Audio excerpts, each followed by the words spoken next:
Hey everybody, it's me, Murphy, from the Oracle Sabbath, and I'm coming in today to tell you about my guides, or the vision I had about my guides. So I don't exactly remember when this happened, like what day of the year it happened, but I do remember is the same vibration, the same golden light, the same flying to the cosmos feelings until I landed in a banquet hall. There were so many different kinds of intricate food. There were like linens laid out, centerpieces that were all beautiful. I could smell everything, I could feel everything. I've never experienced something so real in one of these dreams, visions, whatever you want to call them. So I went around looking for like any sign of life, just looking at the array of food, and I honestly expected a procession of dancers to just come through the room, like these doors, these huge doors, and just start with their ball gowns and their tuxedos and just dance the night away. But longer I sat there, no doors open. But one by one, women started to appear until there were three. The first woman introduced herself as Mimi Foster. Now, Mimi Foster says that she works her magic in the kitchen and insisted that I tried one of her cupcakes. I would love to. They looked amazing. So I reach my hands out, and my hand fumbles, and I drop it. And I start on a tirade of self deprecating comments. Just an onslaught of my self esteem, just destroying myself verbally for doing something so simple as to drop a cupcake. So Mimi stops me. She says, "No, none of that." And I stop, dead in my tracks. She says, "Now look at it." She picks it up, she hands it to me, she shows it to me. She says, "It's no different than it was before. Sure, it's a little more messy, but it doesn't change the integrity, and it didn't kill the magic. No worries, it's okay." So at this point, I'm starting to calm down, and then another guide comes through.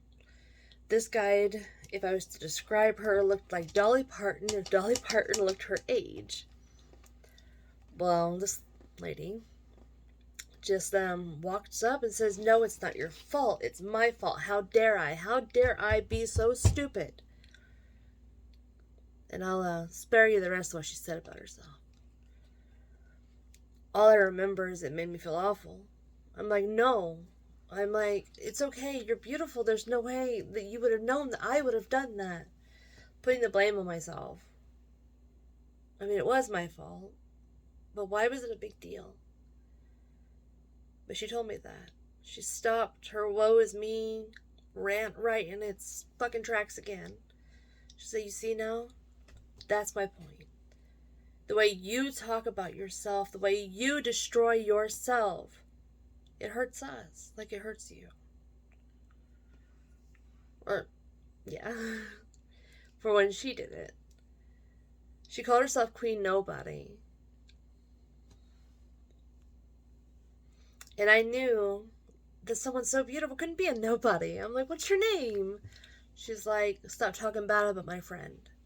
My name is Trisha." Then another woman comes out, and she just exuded authority. She was powerful, she was poised, she was independent, she's everything this wild woman wants herself to be. She said her name was Joan Ellen. And the only lesson she had for me was if you don't speak, you'll never be heard. Tell your story. Open your mouth and get the words out. So I am. And the rest of the night, we just listened to music that I've never heard. Ate food that I'll never have again. Till I woke up with a splitting headache and the feeling of having a wonderful night and absolute certainty in warmth of protection. So this is my vision of how I met my guides. And I feel like I have some very powerful and loving aunties on my side. Aunties. Either way, it was very eye-opening for me. So, my hair is in my way. It's fluffy. Just washed it. But, love you. Bye.